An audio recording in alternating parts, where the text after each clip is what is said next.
Millet மகாராணி மாதிரியிலேருந்து சுமதி பேசுகிறேன். இன்றைக்கி வந்து ஒரு கேக் ரெசிபி பண்ண போகிறோம். ரொம்ப ஹெல்த்தியான கேக்கு. அது கோதுமையை வச்சு கேரட்டையும் வச்சு நாட்டு சக்கரை போட்டு ட்ரை ஃப்ரூட்ஸ் இதெல்லாம் போட்டு ஒரு ஆரோக்கியமான கேக்கு பண்ண போகிறோம். அது எப்படி பண்ணுறது, என்னென்ன பொருள் தேவைன்னு பார்க்கலாம். வாங்க வீடியோக்குள்ள.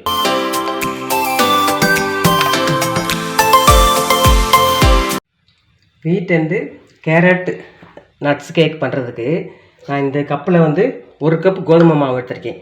அதுக்கு 3/4 கப்பு நாட்டு சக்கரை எடுத்திருக்கேன். நீங்கள் நாட்டு சக்கரைக்கு பதிலாக வெல்லம் கூட எடுத்துக்கலாம். 1 கப் கோதுமை மாவு, 3/4 கப்பு நாட்டு சக்கரை. அதுக்கு வந்து 2 கேரட் துருவி வச்சுருக்கேன். அப்புறம் ஒரு 1/2 spoon baking soda, 1 spoon baking powder போடணும். அப்புறம் அந்த லாஸ்ட்டு வெனிலா எசன்ஸு, அப்புறம் திக்கான பால், காய வச்ச பால் வச்சுருக்கேன். தேவைப்பட்டால் ஊற்றிக்கிறணும். அப்புறம் வாசனை இல்லாத எண்ணெய், நான் வந்து கோல்டு வின்னர் எண்ணெய் எடுத்து வச்சுருக்கேன். இது 1 கப்பு, இது 3/4 கப்புனா. மற்ற தயிர், இது வந்து தயிர், கெட்டியான தயிர், புளிக்காத கெட்டியான தயிர், அது வந்து 3/4 கப் எடுத்துக்கிறணும். எண்ணெய் வந்து 1/2 கப் எடுத்துக்கிறணும். அப்புறம் ட்ரை ஃப்ரூட்ஸ்கள் வந்து இந்த டூட்டி ஃப்ரூட்டி பழங்கள் 4 விதமான கலர்லையும், அப்புறம் கொஞ்சம் திராட்சை எடுத்து வச்சுருக்கேன். அப்புறம் பாதாம் ஒரு 15 பாதாம், அப்புறம் 15 முந்திரி, இதெல்லாம் ஒடிச்சு வச்சுருக்கேன். அப்புறம் மேலாப்பில் டெக்கரேஷன் கொஞ்சம் ஒரு 5 பாதாமும் ஒடிச்சு வச்சுருக்கேன். ஃபஸ்ட்டு வந்து ஸ்டவ் ஆன் பண்ணிவிட்டு இந்த நாட்டு சக்கரை எடுத்து வச்சுருக்கோம்ல, அதை கரைச்சிக்கிடுவோம். 1/4 கப்பு தண்ணி ஊற்றிக்கிறேன். 3/4 கப்பு நாட்டு சக்கரை, அதுக்கு வந்து 1/4 கப்பு தண்ணி ஊற்றிட்டு இந்த நாட்டு சக்கரையை கரைச்சிக்கிடுவோம். நாட்டு சக்கரை கரைஞ்சிருச்சு. அதிலே இந்த கேரட்டை சேர்த்துக்கிடுவோம். கேரட் சேர்ந்துட்டு அதை நல்லா கிண்டிட்டு அடுப்பு ஆஃப் பண்ணிடுவோம். இப்போ 1 கப் கோதுமை மாவுக்கு தயிர் வந்து கெட்டியான புளிக்காத தயிர் வந்து ஒரு 3/4 கப்பு தயிர். நீங்கள் தயிர் வேணாம்னு நினைக்கிறவங்க எக்கு கூட சேர்த்துக்கலாம். இந்த புரட்டாசி மாதம்ன்றதால நாங்கள் எக்கு சேர்க்கல, இல்லைன்னா எக்கு சேர்த்து பண்ணால் இன்னும் நல்லாயிருக்கும். இதுவும் நல்லாயிருக்கும். தயிர் 3/4 கப்பு தயிர் ஊற்றிக்கிறேன் மிக்ஸி ஜாரில். இப்போ தயிரை வந்து ஒரு தடவை மிக்சியில் அடிச்சிட்டோம். அதுலேயே வந்து இன்னி 1/2 கப்புக்கு ஆயில் சேர்த்துக்கிறேன். இதில் 3/4 கப்பு தயிர், 1/2 கப்பு ஆயில் போட்டிருக்கேன். ஒரு 1 டேபிள் ஸ்பூன் அளவுக்கு பட்டர், இதையும் சேர்த்து மிக்சியில் ஒரு அடி அடித்து எடுத்துக்குவோம். அதோட ஒரு 1/4 ஸ்பூன் அளவுக்கு வெனிலா எசன்ஸும் ஊற்றிக்கிறேன். நம்ம தயிர், எண்ணெய், பட்டர் இதெல்லாம் போட்டு அரைச்சிட்டோம். அதுலேயே இந்த 1 கப் கோதுமை மாவையும் சேர்த்து அரைச்சிக்கிறேன். அதோட ஒரு பிஞ்சு சால்ட்டும் போட்டுக்கிடுவோம். இதை இப்போ கோதுமையை போட்டு ஒரு சுற்றிட்டேன். அது கொஞ்சம் கெட்டியாக இருக்குது. ஒரு 1/4 டம்ளர் பால் ஊற்றிக்கிறேன். இப்போ கோதுமையும் சேர்த்து மிக்சியில் அரைச்சிட்டு வந்துட்டேன். இதை இந்த பவுலில் மாற்றிக்கிடுவோம். இந்த பவுலில் இந்த ட்ரை ஃப்ரூட்ஸ் எல்லாம் போட்டுக்கிறேன். இந்த நட்ஸுகளையும் போட்டுக்கிறேன். பாதாம், முந்திரி. இதை வந்து நம்ம அப்படியே மாவில் போட்டுட்டா ஒரே இடத்துல கிடக்கும். அதனால் அதில் கொஞ்சம் ட்ரையாக மாவு போட்டு அதுக்கும் கோதுமை மாவு போட்டுக்கிறேன். போட்டுட்டு இதை கலந்து வச்சிடணும். இப்போ இந்த கேரட்டையும் நாட்டு சக்கரையும் போட்டிருக்கோம்ல, அது ரெண்டையும் இந்த மாவோட சேர்த்துக்கிறணும். இது நல்லா கலந்துக்கிடுவோம். இதில் இப்போ 1/2 ஸ்பூன் பேக்கிங் சோடா போடுறேன். 1 ஸ்பூன் பேக்கிங் பவுடர்.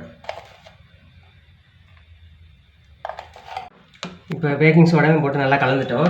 இப்போ இந்த நட்ஸு, இந்த ட்ரை ஃப்ரூட்ஸ் இதெல்லாம் கலந்துக்குவோம். இப்போ இந்த ட்ரை ஃப்ரூட்ஸ், நட்ஸு எல்லாமே கலந்துட்டோம் இந்த மாவோட. இப்போ நல்லா இந்த டோ ரெடியாக இருக்குது. கோதுமை, ஜாகரி, கேரட் இதெல்லாம் போட்ட கேக்கு மாவு வந்து இந்த பக்குவத்தில் இருக்கணும். அதான் நம்ம கப் கேக்கு வந்து இந்த சின்ன சின்ன கிண்ணங்களில் தான் பண்ண போகிறேன். அதுக்கு லேசாக எண்ணெய் ஊற்றிக்கிடுவோம். நல்லா இப்போ தடவிட்டு அதில் பட்டர் பேப்பர் வச்சுக்கிடுவோம். பட்டர் பேப்பர் வைக்காட்டி லேசாக கோதுமை மாவு டஸ்ட் பண்ணிக்கோங்க. இப்போ ஸ்டவ் ஆன் பண்ணிக்கிறேன். இது வந்து கப்பை வந்து இட்லி பாத்திரத்தில் வைக்க போகிறோம். இது தண்ணி கொதிக்க 5 கப்பை இதில் வைக்க போகிறேன். இது ஃப்ரீ ஹீட் ஆகிக்கிறட்டும். இதில் வந்து 3/4 ஊற்றினா போதும். இந்த மாதிரி 3/4 ஊற்றினா போதும். ஹீட் ஆயிடுச்சு. இந்த கப் கேக்கெல்லாம் இதில் வச்சுக்கிறோம் வரிசையாக. இட்லி பாத்திரத்தில் வரிசையாக அதை வச்சுட்டு அதை மூடி வச்சுட்டு அப்படியே அப்புறம் மீடியம் லோ ஃப்ளேம்லேயே ஒரு 20 நிமிஷம் வேகட்டும். அதுக்கப்புறம் தான் திறந்து பார்க்கணும். இந்த பாதி இதை வந்து இந்த பெரிய கேக் டின்னில் தான் பண்ண போகிறேன். இதுக்கு எண்ணெய் தடவிட்டு இதையும் ஒரு பட்டர் சீட்டு வச்சுக்கிறோம்.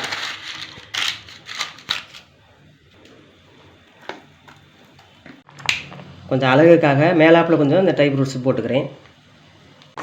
நல்லா டேப் பண்ணிவிட்டு இதை வச்சுருவோம். மூடி வச்சிடறேன். இது வந்து நல்லா லோ ஃப்ளேம்லேயே இருக்கட்டும். இது வந்து 20 நிமிஷத்தில் ரெடி ஆயிடும். திறந்து பார்த்துக்குறோம். இது வந்து 35லேருந்து 40 நிமிஷம் ஆகும். இப்போ ரெடி ஆயிடுச்சு. இந்த கேக் வந்து முதல்ல ரெடி ஆயிடுச்சு. இப்போ எடுத்து பார்க்கும்போது ஒட்டக்கூடாது, ஸ்மூத்தாக அப்படி இறங்கணும், ஒட்டக்கூடாது. இது வந்து 45 நிமிஷம் ஆச்சு. அது வந்து 25 நிமிஷத்தில் ரெடி ஆயிடுச்சு. இது 45 நிமிஷம் ஆச்சு. இப்போ ரெடி ஆகிடுச்சா? இது ஒட்டலை. இந்த கேக்கும் ரெடி ஆகிடுச்சு. ஓரளவுக்கு ஆறிடுச்சுன்னா, நல்லா ஆறலை, இதில் மாற்றிக்கிடுவோம். சுவையான பீட் கேரட் கேக்கு ரெடி ஆயிடுச்சு. இந்த கப் கேக்கையும் எடுத்துக்கிடுவோம்.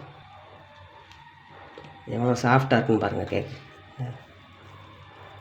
இப்படி சாஃப்டாக இருக்குது. ரொம்ப டெக்கரேஷனுக்காக நடுவில் கொஞ்சம் ஜாம் வச்சுக்கிறேன்.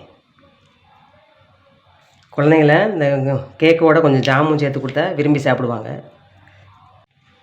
இப்போ சுவையான டேஸ்டியான வீட் கேரட் கேக் ரெடி ஆயிடுச்சு. என் பையன் டேஸ்ட் பார்ப்பாரு. இப்போ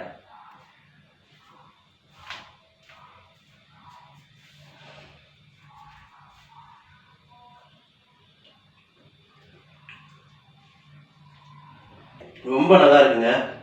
பேக்கரியில் கூட இந்த அளவுக்கு செய்ய மாட்டாங்க. ஆனால் இது ரொம்ப டிஃப்ரெண்ட்டாக இருக்குது. ரொம்ப டேஸ்டியாகவும் இருக்குது, நல்லா ஹெல்த்தியாகவும் இருக்குது.